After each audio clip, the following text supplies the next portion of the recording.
जगन्नाथ समस्त मोर प्रणाम। या देवी सर्वभूतेषु शक्ति रूपेण संस्थिता नमस्तस्मै नमस्तस्मै नमस्तस्मै नमो नमः।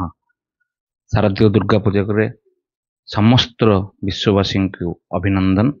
एति कहबी महाप्रभु माँ दुर्गा समस्ते समस्त घंट घोड़ाई रखि थांतु, समस्ते भल बाटर चलतु।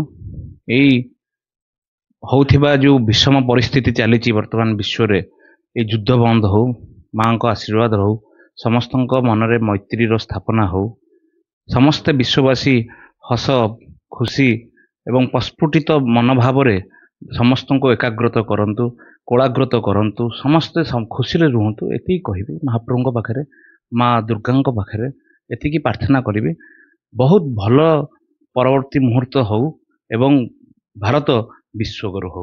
ये कहबी। जय जगन्नाथ, जय माँ दुर्गा।